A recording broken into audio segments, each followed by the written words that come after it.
Welcome to the Training Babble Podcast. I'm your host, Dave Schell, and we are back for another exciting episode today with Uri Carlson, the registered dietitian nutritionist from Inner Wild Nutrition. Uri, thanks for being here. Yeah, thanks for having me.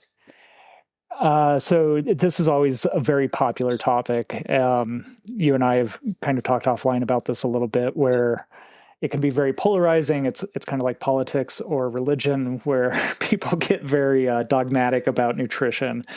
And I was interested in talking to you because I think you maybe take a lot of the stress out of it. And so before we get into that, can you just tell us a little bit more about your background and how you got into nutrition? Yeah, so I grew up as an athlete. I also grew up on an organic farm in Vermont. So food was just a part of my world without me really knowing anything different. I moved out to Colorado for school as a competitive snowboarder. And I remember specifically buying my first dozen eggs from the grocery store for the first time. And then this whole new world of food opened up to me at the same time that I was starting to compete at a higher level as a cyclist. Kind of transitioned from a winter athlete to a summer athlete in that same period of time. And I found that my friends and I were just always talking about nutrition. We always had questions about it. We were always like, why did this race go well and that race didn't go well? And I felt great during this effort and not great during that effort. And, we were always talking about food, and we weren't sure. And we were doing all these extreme things, but we were just testing and didn't know what to do with it. But I always knew that when I was trying to figure out what I wanted to do as a career, that I wanted to find something that would be just as much a part of my life personally as it was professionally, because that's what like farming was for my parents growing up. Right. And when I figured out that I could study nutrition, I met this guy that was a personal trainer on a trip to Italy once when I was living there for a few months. And then I came back and I took a nutrition class at the Colorado Mountain College from a naturopath doctor who ended up going to the same school that I went. I ended up going to the same school he went to. It just all fell into place. And I'm like, oh my gosh, this is it. This is what I get to do. So that's how I ended up as a dietitian, because it's just as much a part of my life as it is a part of my professional life. And that's just a win, in my opinion. Yeah, absolutely. Same thing, like same reason I coach, right? Is like, I absolutely love it and I'm always learning, and you're passionate about it. So it's like, we're lucky in that we love what we do and don't have to work necessarily. Yep. So how long have you been a nutritionist, dietitian? 10 years. 10 years. Okay. So yep. I'm always curious. I went to culinary school back in like 2003, and I had to do like nutrition class and stuff like that. And so it's always interesting to like see how things have changed over that time. And so I'm curious, like when you were racing and cycling and started to get into this, like what were some of those commonly held beliefs that have changed over the last 10 years? Oh man, so much. It's always changing. And that's the cool thing about it, right? Is that I'm always learning and evolving and changing at the same time that more information is coming out and more research is happening. I think the biggest thing that's changed since 10 years ago is that eating is not cheating anymore, right? And that, overall, like the pro tour athletes are actually consuming enough carbohydrates. And that's a really wonderful shift to see, in that people are paying attention to eating enough and coming to me and saying, I don't think I'm eating enough, but also how do I eat enough without not going overboard, right? That is like the ultimate thing to figure out. So that's really cool to be a part of that shift and not be fighting this just constant uphill battle of people trying to get away with the least amount possible.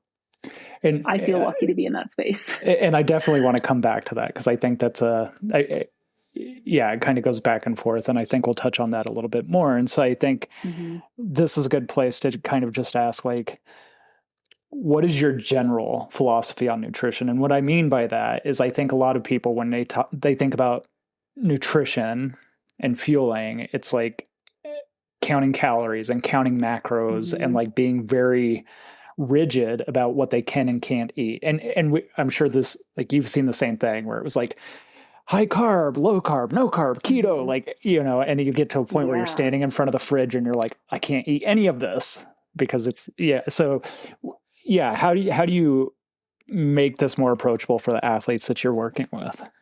Yeah. This has been refined over my 10 years of working with hundreds of different athletes and different humans and people that learn in different ways and come from different baselines, right? And, just live in different spaces.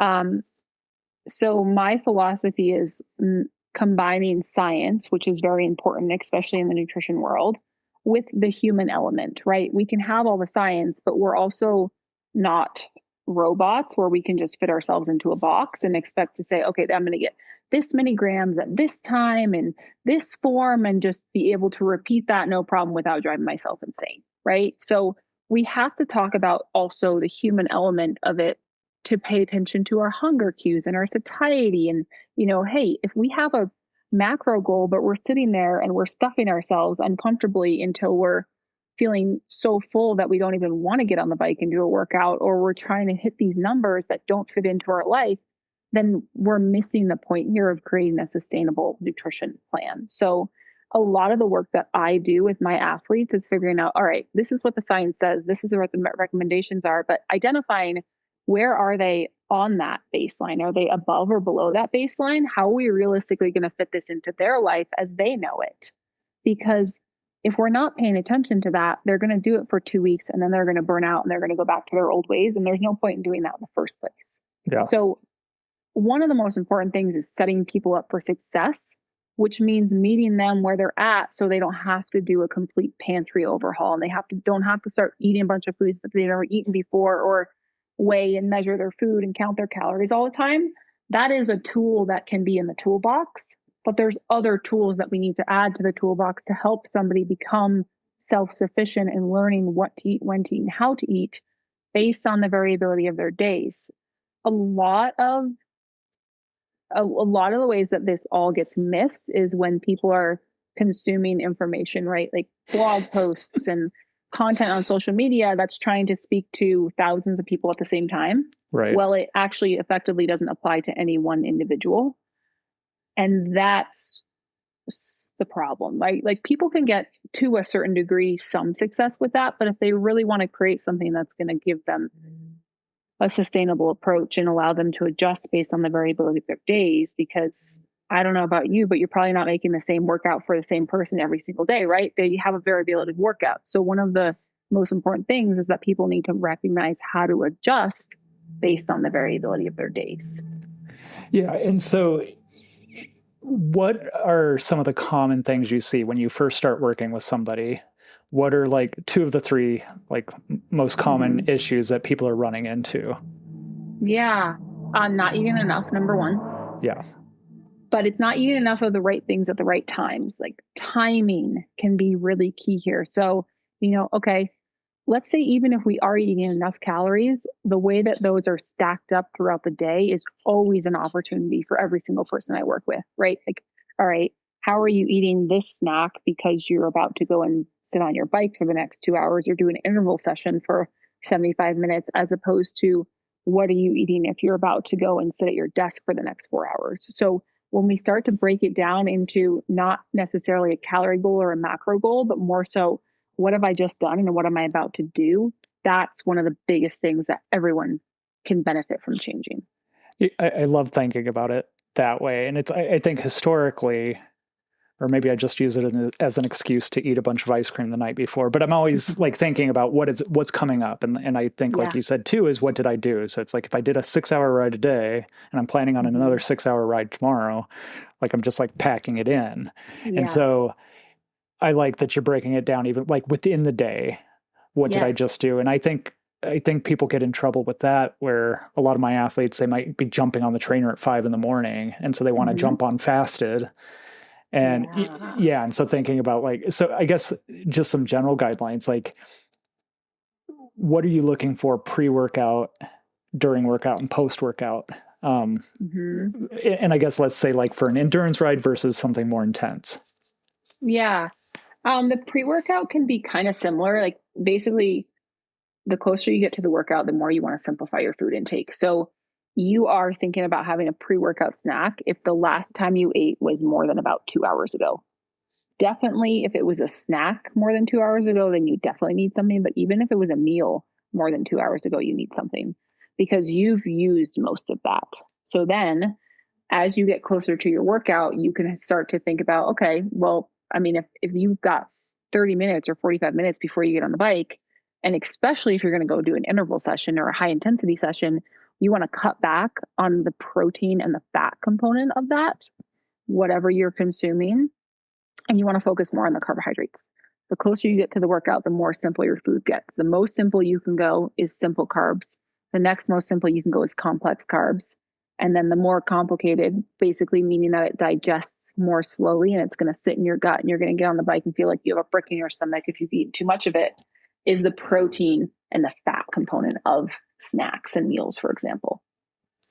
And so I think, I guess kind of two parts to that is like, one, I still deal with some athletes that like still want to do fasted training and they think there's a benefit to this fasted training and stuff like that. And then on the other side of that is like protein during workouts and thinking like, oh, I need to get some protein. Like I'm thinking about one of my athletes in particular who wants to eat Subway sandwiches during his races. And so, and so, yeah, will you just speak a little bit more to that is like, one, why not fast it? And two, like, do you need protein during your 3-hour ride? Okay.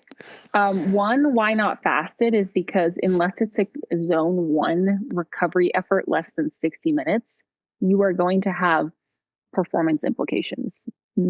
Performance is going to be impacted negatively, and you're not giving your body the adaptation opportunity that it needs to get stronger and faster from that workout. You have more opportunities to fuel that effort and to get more benefit than you do by doing a fasted workout. The fasted workouts are just, I think we're starting to see some movement away from fasted workouts, providing those tiny, tiny little gains, maybe for the top 1%. But for most athletes, it's just, there are so many other opportunities and things we should be focusing on than trying to do a fasted workout and get any benefit from it. Yeah. And I just want to speak to that a little bit more. So I feel like it was like 5 years ago when the fasted, like it was really like being pushed. And I remember talking to Oscar Ukendrup and like, I think his thing, like you want to be a flex fuel engine. It's like, yeah, there are times where you need to teach your body to use fat, but you also need to teach it to use carbs so that you can like vary these. And so like, do you think there's any room for that? Like maybe lower carb days or just not fueling as frequently during like a zone 2 workout and then like really pushing the carbs for like your interval session. Yeah. I mean, when you're at lower intensities, below lactate threshold, your body is going to be able to use more fat for fuel. And that's because you need oxygen molecules available to convert fat into energy to use during your efforts. When you get up above lactate threshold, when you've got that lactic acid buildup, that's literally a byproduct of not having enough oxygen molecules available to create energy.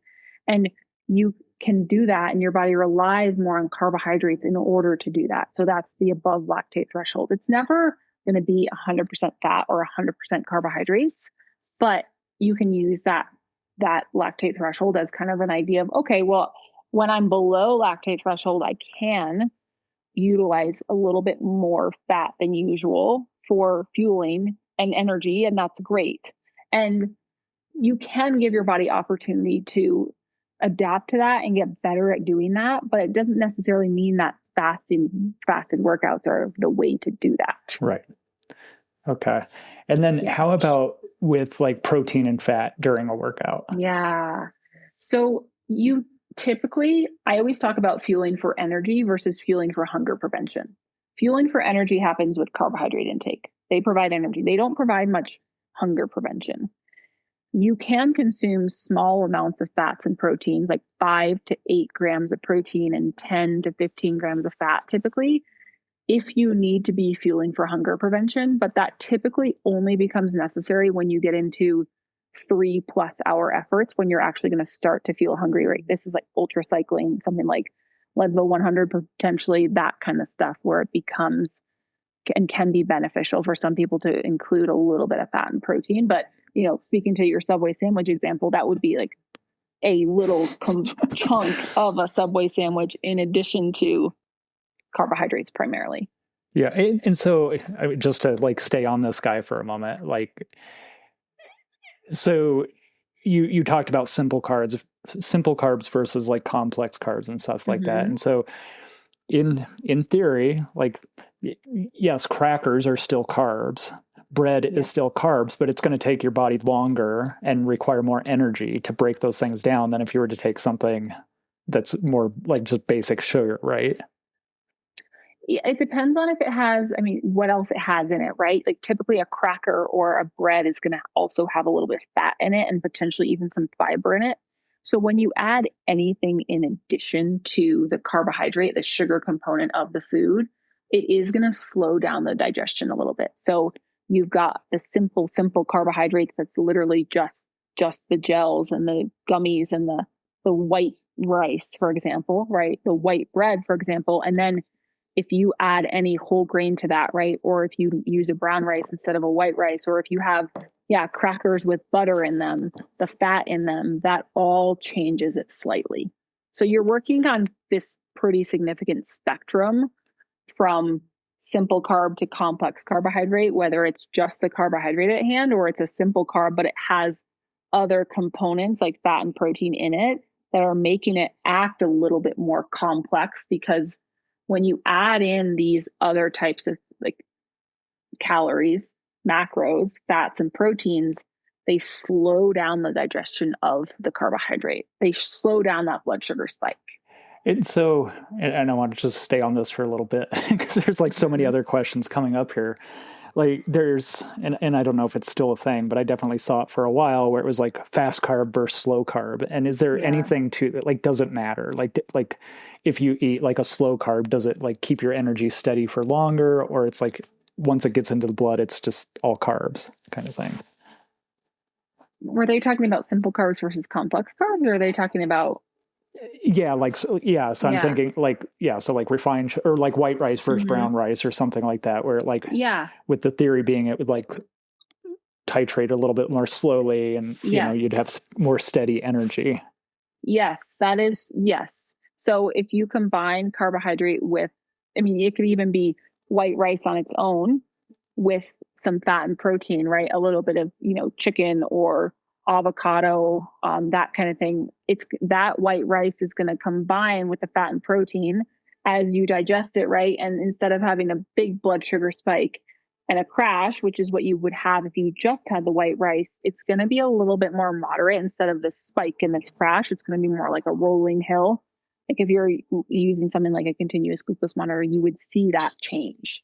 Okay. And so we can be strategic about that when we are fueling, whether it's on the bike or off the bike. Cluster dextrin is another one, right? Cluster dextrin is like the slower carb in a way because it's more complex. It acts like a complex carbohydrate because of the molecular structure of it, as opposed to maltodextrin or pure sugar. Okay, interesting. I thought that was just a marketing thing. I thought Alan was getting... No, it's totally like basically cluster dextrin is kind of what it sounds like. It's a chain of glucose molecules, but they all kind of are wrapped up in a wreath, in a cluster. So when you consume something with cluster dextrin, and it is more like a complex carbohydrate because it takes time for your body to unravel that wreath. And as it unravels, those glucose molecules drop off of that chain in a slow drip, as opposed to you consume maltodextrin and it's just chain of glucose molecules, but it's not wrapped in on itself. So it's just this chunk, this bolus of carbohydrate. Okay. Interesting. Yeah. So I think my last question about fueling, when like you talked about like 3+ hours or shorter workouts.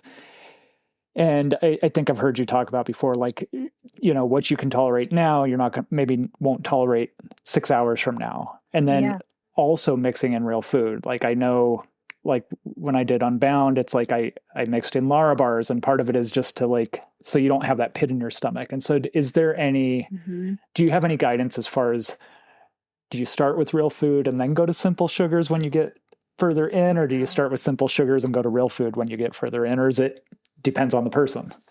Yeah, it depends on the person. I was just talking with somebody about this, right? It's like, okay, do we start with a combination of 2 or 3 different things so that those 2 or 3 different things can last you for, say, let's say 6 or 9 hours, for example, or do you go for the first 3 hours with one thing and the next 3 hours with another thing and the next 3 hours with another thing? It kind of depends on the person and oftentimes what the fueling opportunities are going to be and what the terrain and the type of event looks like. And you're literally the skill of fueling, because it is a skill to take out the amount of fuel you need to consume it, take your hands off the handlebars, open the wrappers, or set yourself up to not have to open the wrappers. All of these kind of details come into play when I'm creating a strategy with an athlete based on an event or a goal or whatever, because these are all the factors that are going to influence your ability to take in fuel, right? So we have to talk about, okay, are you going to have to primarily get your fuel from your bottle because the terrain is super technical and because you're dealing with mud and ruts and chaos, or are you going to be able to chew a little bit more of your food? So in general, I want everyone to have at least 2 different plans and combinations of different types of fuel, if not more, so that then they have that vetted and that's been tested before they get to there, especially if it's a goal event, so that then they can let, the terrain, the weather, whatever it is, dictate which strategy they're going to use. Yeah, that makes total sense. And so is there any, I guess one thing I'll say first is, it seems to me with a lot of athletes, like we'll practice, mm-hmm. and then you get to race day and it's a little bit hotter, or you're going a little bit harder, or something, and then you still end up with GI distress. And so are there anything that you could do to test that in training so that you avoid those situations once you get to race day?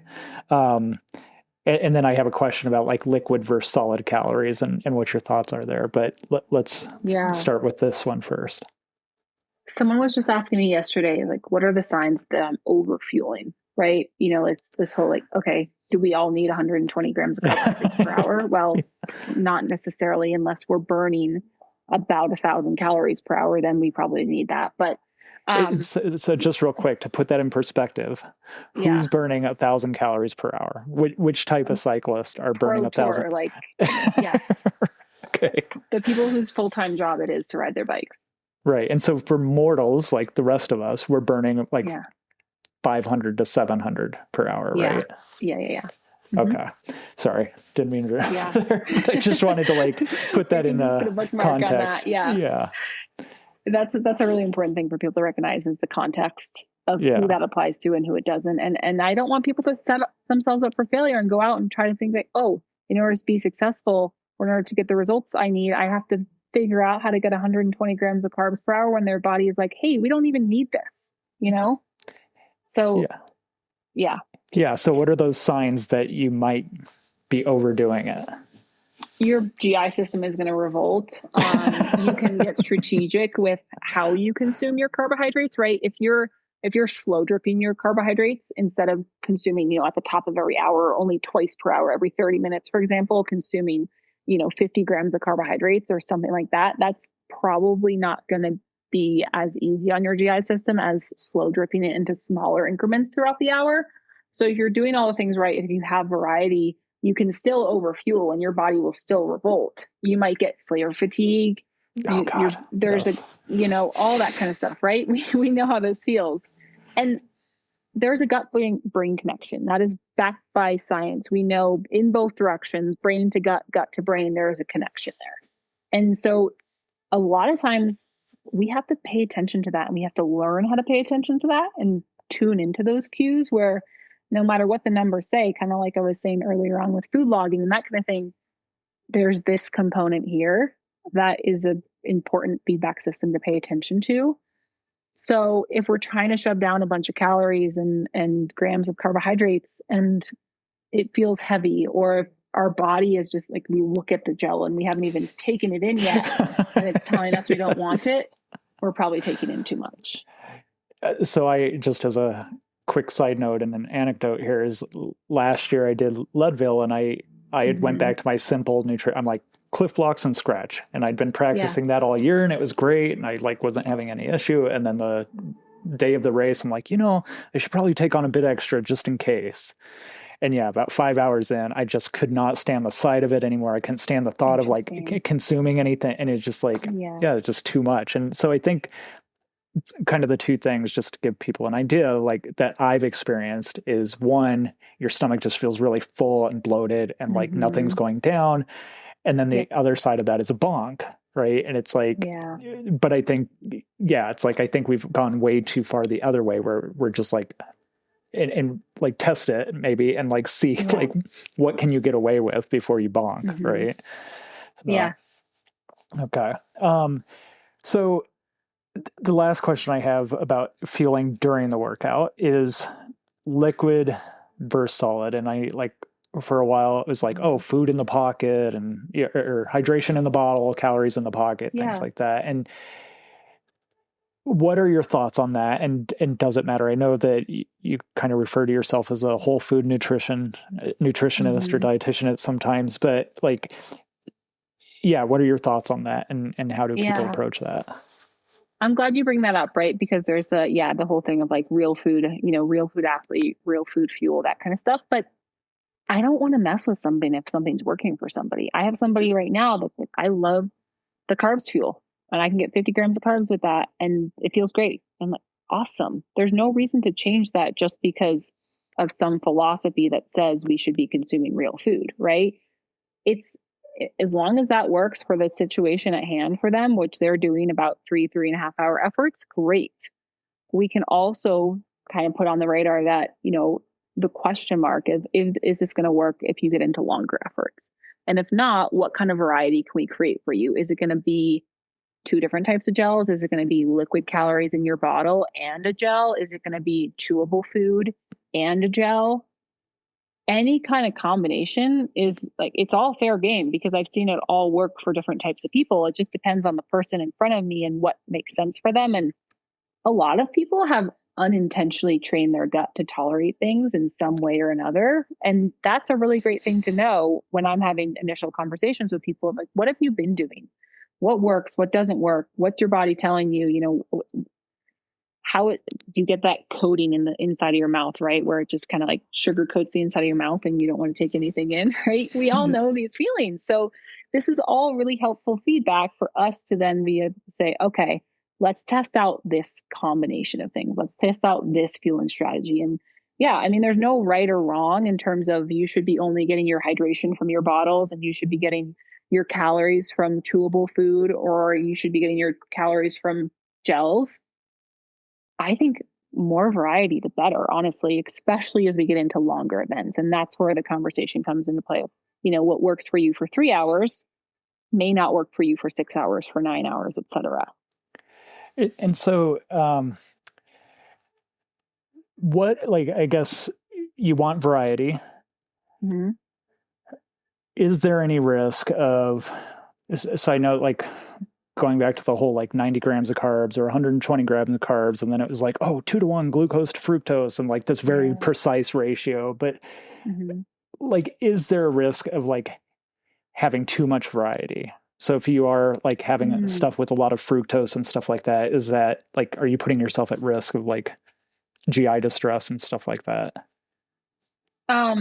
Variety is going to be key to avoid going overboard in one type of sugar or another. So that's unless somebody's and this is what we're paying attention to, right? Let's make sure that your variety is not, 3 sources of only glucose or only fructose, for example. But typically variety will help to avoid that situation, which is really important for sure. There's certain transporters across your small intestine that takes certain types of sugars, right? So we don't want to ever overwhelm one of those and just ignore the other one. Yeah. So that's the case for the variety. It really honestly depends on the person. There's no right or wrong way to do it. There's no like specific strategy that everyone should be doing because it just depends on, with that, hey, is variety going to get in your way of your ability to stay on the bike because you're working on your bike handling skills and you got to get your bottle out of the cage all the time and that kind of thing? Or, how are we accessing your fuel becomes a big part of this conversation as well, because I don't want to set somebody up with 3 different fuel options where they're actually only going to be able to get one of them on a regular basis. Yeah. Got it. So I think that's all my questions for fueling during. So now I think, don't hold me to that, but so now let's move on to after. And I feel like, again, like when I first started and stuff like that, there was like, oh, these very precise windows and you have to do these things like within this time limit and within this time limit. And so I'm just curious if that's changed over time and what the current thinking is around refueling. Yeah. I mean, there is a refuel window. And the reason for that is because when you exercise, your muscles become more sensitive to insulin. At rest, insulin, which is it's a hormone that's released when you consume carbohydrates. And it basically unlocks the little keys or unlocks the little doors to your cells that take in carbohydrate. And at rest, it can act on and it can go and unlock the doors on fat cells and on muscle cells. When you're exercising, it kind of ignores like the side of the apartment building that includes fat cells, and it goes over to the muscle cells and it only focuses on the muscle cells. It's called exercise-induced glucose uptake. That's a really great thing to take advantage of, that heightened sensitivity after exercise as well, to replenish your glycogen stores and get carbohydrate back into your working muscles so they can repair, adapt, get stronger. So as we get further away from finishing exercise, that sensitivity starts to decrease. And that's why it's helpful to get in carbohydrates within 0 to 45 minutes after finishing an effort, like some type, I always say any type of carbohydrate. If you struggle with, a lack of appetite, especially after really hard efforts, I'm like, is there anything that sounds good to you? Does a milkshake sound good to you? Does, a chocolate milk sound good to you? Chips, whatever it is, just get it in. And then do your thing and rest and, shower and whatever it is. And then have your balanced meal after that. But yes, that carbohydrate window or whatever we want to call it can be really beneficial to pay attention to. Oh, so with carbohydrate, there is kind of a window. Yeah. What about with protein? Not with protein. So that's the thing, is that with protein intake, it's more important that you're just constantly adding to your body's amino acid pool, which is the building blocks of protein, throughout the day with a variety of different protein sources. So timing isn't as important. It's just how it stacks up with, you've got some complete proteins, some incomplete proteins. Cool. You've kind of met your goals by the end of the day. And then your body will take all of those proteins and do what it needs to do with them. That is something that I think is really, really important for endurance athletes to recognize, that protein after an endurance effort or an intensity effort is not the priority. Carbohydrate is the priority. Okay. Yeah. That is great to know. And so we just spent a lot of time talking about before, during, and after the workout. Yeah. And I think I've heard you say in the past that so we get really hung up on this, and we get like either restrict fueling and things like that. But I think I've heard you say that it, in the grand scheme of things, it's kind of a drop in the bucket. And so it's really all that time off the bike that you really need to pay attention to your fueling. And so, yeah, talk to me a little bit about that. I know that we kind of started talking about people under fueling. And so what are some of the signs of that for athletes? Do you have them track calories, or how do you know that, what are some of the kind of telltale signs that they haven't been fueling the work? Yeah. Oftentimes we do see that overflow into their day to day, and that shows up as evening cravings, binges, if they want to call it that, whatever it is oh man, I have dinner and then I just can't stop snacking or thinking about food. And I have to rely on willpower for the rest of the evening. That is a sign that you haven't gotten what you needed earlier on in the day in the moment, for sure. I'm sitting here grimacing because I'm yeah, that's sure. That sure sounds familiar. Yeah. It's an awesome sign, right? Our body's throwing signs out to us all the time about what's working, what's not working. And most people don't know how good they should feel. And they also don't recognize that willpower does not need to be a significant part of the picture here. If we're setting ourselves up for success by giving our body what it needs when it needs it, we don't have to rely on willpower to drive our food decisions or prevent us from making food decisions, because it's just not a thing anymore. Okay. I love that. I could talk about that all day long, but that's one sign. the eating later on in the evening and just kind of like thinking about food being snacky, that kind of thing. Going long periods of time without eating throughout the day, especially when you're fitting in workouts and variable times throughout the day. If you're constantly going more than 4 hours or so without eating, whether it's because life gets crazy and you forget, which is totally fair, or just because, I don't know, you're like, I don't really eat. I don't wake up and eat breakfast, or you're skipping meals, skipping snacks. That's a sign that you're probably not getting enough to stack up and just meet your basic needs throughout the day. And so I think something that's pretty typical is, again, the big weekend rides, right? Like you might start your ride at 9 or 10, and then you're riding through lunch. And by the time you get home, it's almost time for dinner. And so you don't want to ruin dinner or what have you. And so like, do you have a recommendation as far as like how you should start the day? I know, like, for me personally, I think I'm pretty notorious for like having a light breakfast, a light lunch, and then just going so overboard for dinner. So like, it sounds like I just answered my own question, but I'm curious to get your take on it. I think it's really important for athletes, right? When that kind of stuff stacks up and you're like going over the lunch hour, eating through or riding through a meal, the time on the clock does not dictate anything about when you should or should not be eating, right? Like, just because dinner time is usually at 6:30 doesn't mean you need to wait until 6:30 to eat if you finish your ride at 3:00, because then you're missing the recovery window, first of all. And then you're just setting yourself up, yes, for this overflow where that night is going to be kind of chaotic. Fair enough, right? So in that situation, Dave, what I would do is wake up, and depending on how much time you have before you get on the bike, if you can have at least some fat and protein and some carbohydrate, it might be simple carb, it might be complex carb, but you've got to have a little bit of something for a little bit of hunger prevention fuel, just to make sure that you're not going into that workout that's going to be, a long weekend ride over the lunch hour with a piece of toast and jelly on it, because that's going to hold you over for 45 minutes and that's it, So you've got to have a little bit of something. And then for sure, after you finish the effort, then you're having quick carbohydrates, right, within that 0 to 45 minute window as quickly as you can. And then about an hour and a half after that, you want to have a balanced meal.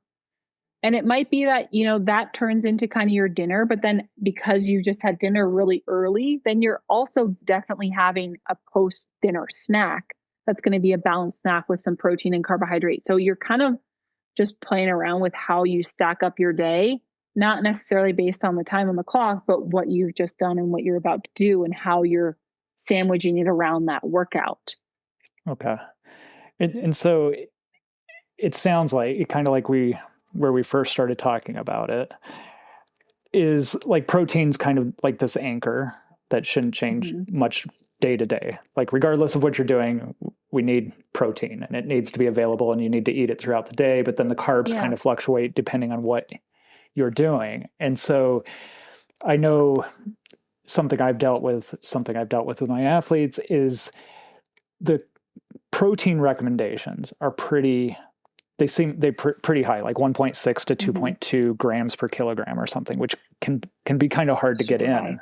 And so what are your recommendations for people that are trying to hit their protein goals? And I feel like I rarely hear of people trying to hit their carbohydrate goals, right? but that seems to be one that's really hard to hit. And so how do you address that? It is. We have to meet in the middle with what's realistic for you to consume in any given basis. What are our opportunities to get in protein, right? If you're constantly going more than 4 hours without eating, then you're going to need to consume 40, 50 grams of protein at any given meal, because you're eating 3 times that day and not 5 times that day, for example. And that's really hard, because then you're sitting there stuffing yourself just for the sake of hitting your protein goal at the end of the day. And then we've got other problems that we're dealing with instead. So this is a perfect example where we have to look at the context of like what's actually happening with the human element of it. And I'm breaking it down, instead of looking at a protein goal at the end of the day, looking at what can we do to optimize our needs for every snack and every meal, and how this stacks up on a day where you've just ridden your bike for the last 4 hours, as opposed to you just did a recovery effort versus you just did a strength workout. Like, the variability of all this kind of stuff matters. So there might be days where you totally hit that because you did a strength workout that day or you did a recovery effort that day and you didn't have to increase your carbohydrate intake.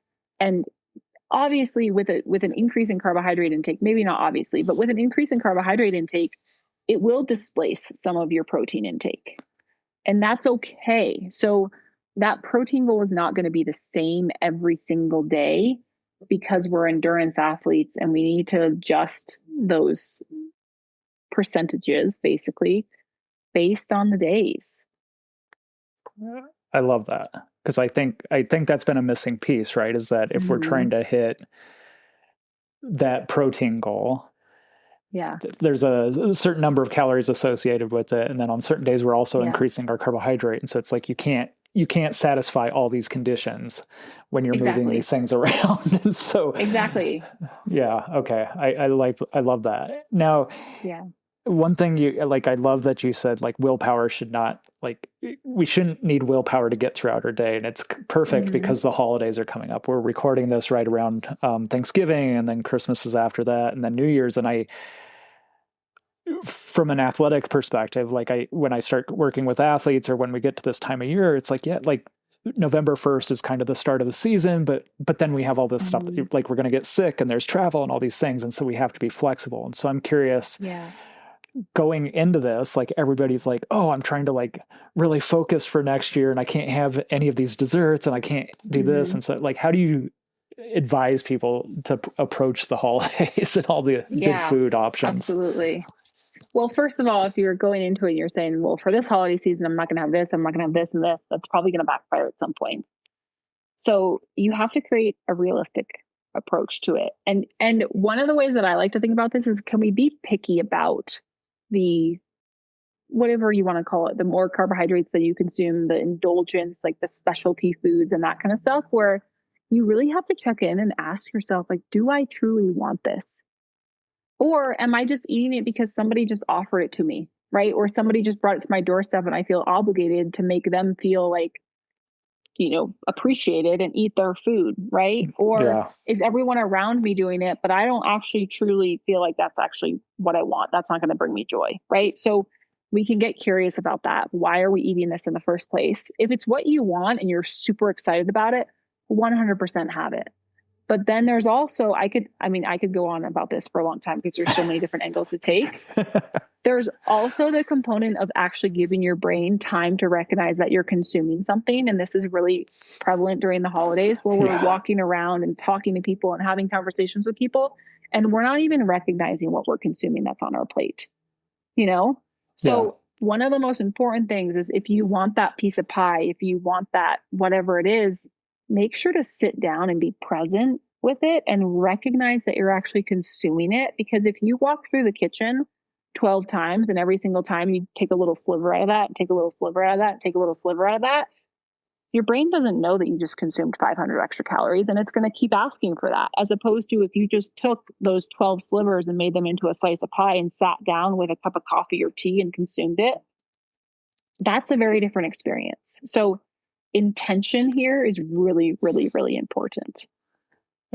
I love that. Yeah, like it's super easy when all the food's laid out and everything else to just, like, take one of everything, and mow through it, right? And so I like intention, and maybe know that you can go back for seconds if you really want to. Really want. Absolutely, taking the power away from the food and it just letting yourself, like, check in, right? You can have this food whenever you want to. So is it the fact that, are you having this because you're never allowing yourself to have it except for now? Or are you having it because it's truly what you want and what you're going to enjoy and it feels good for you? And, hey, we can be strategic too of, all right, I need some extra carbohydrates because I'm about to go and do this workout. So instead of having my regular pre-workout snack, I'm going to have these Christmas cookies or something like that. Cool. Let's make it fun. Or let's go fuel with, I don't know, a bunch of Christmas cookies or something like that for our ride instead of another sports nutrition product. Awesome. Make it fun. Make it enjoyable. Yeah. I love that. So what are some of the questions that you find yourself answering over and over again? Some of the misinformation that you wish would just, like, go the way of the dodo bird and kind of die. I know we talked a little bit about the 120 grams of carbs. And that's been one that I've been answering for at least the last 3 years, if not a bit longer than that. And so what are some of those other things that you are constantly addressing? I think one of the most important things, but also one of the most complicated things, is this ingrained belief in us that in order to weigh less, we need to eat less. If that went away, we would come at this from a very, very different, we would come at this, weight loss, performance, body composition goals and performance from a very, very different perspective that I think would be really valuable. Because the whole idea of I need to eat less in order to weigh less, if that was the case, every single person that went into the doctor's office and their doctor said, oh, you're a little bit overweight, just exercise more and eat less, everyone that does that would be fine and they would be getting the results they want. But that's not the case. So our body is smarter than that. It's more complex than that. A lot of times people are trying to eat less and exercise more, train more, right? And their metabolism just decides to go and crash because it's saying, I'm not getting what I need when I need it. So I'm going to burn only the bare minimum. And performance is going to decline and you're going to feel brain fog and you're going to feel tired and you're not going to see the gains that you should be seeing. But your body doesn't have enough to do those things, to support those things optimally. So when we start to fuel enough with the right things at the right times, that's when our metabolism can increase and we can start burning calories as fuel and energy. And our body can say, oh, awesome, I can start to optimally burn these calories as energy and support performance and support body composition. And I can't tell you how many people I've had where they're like, I'm eating more than I ever have before. I'm eating more frequently than I ever have before. And I'm eating more intentionally than I ever have before, but I'm actually seeing performance gains and I'm also changing my body composition.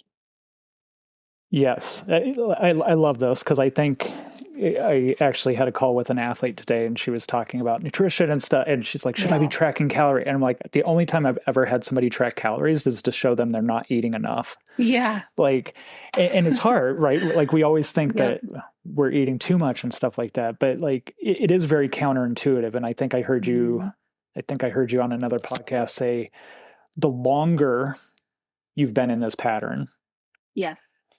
The longer it's going to take to come out of it. And so that can be hard for people when we want to see those quick changes. It's like, well, I've been eating great for the last month. Why haven't I changed? But if you've been eating less than optimal for the last 5 years, it sounds like it'll take time to turn that around.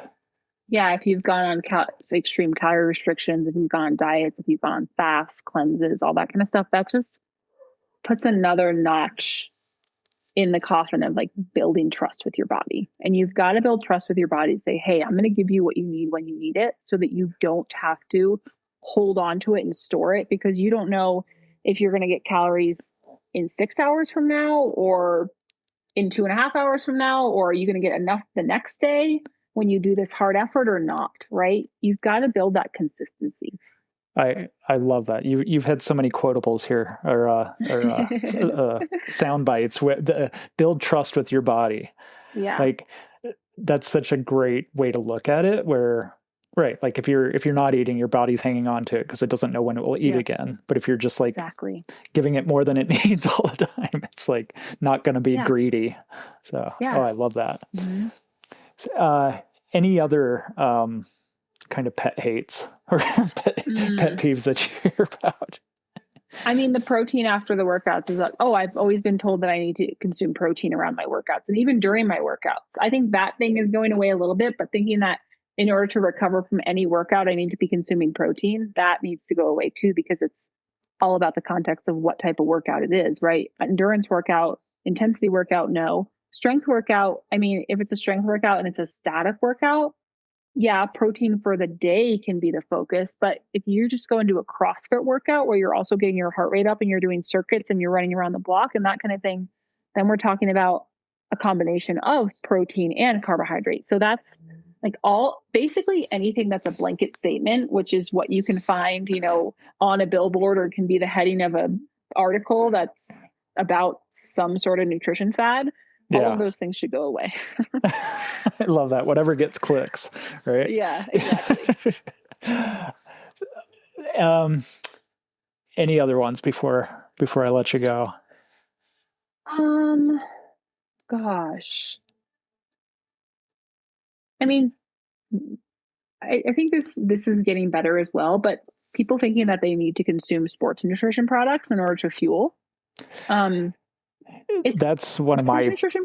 Yeah, they're expensive, and they're not always accessible to everyone. And if you are more excited about consuming your favorite like gummy candy from the bulk section at your grocery store, or you love Swedish Fish and Sour Patch Kids or gummy worms instead of some sort of prepackaged sports nutrition product, look at the nutrition facts label, and it's probably going to be pretty similar. And if it's going to give you the amount of carbohydrates you need, and if it's going to be something that you're more excited to consume, go ahead and consume that, because it's more fun. It's more enjoyable. And if you like the sports nutrition products, awesome. They make it really easy for us to utilize, which is wonderful. But if you're going into a resupply and you need fuel, or you just want to go to your grocery store or your convenience store and get fuel, that's also an option. Yeah.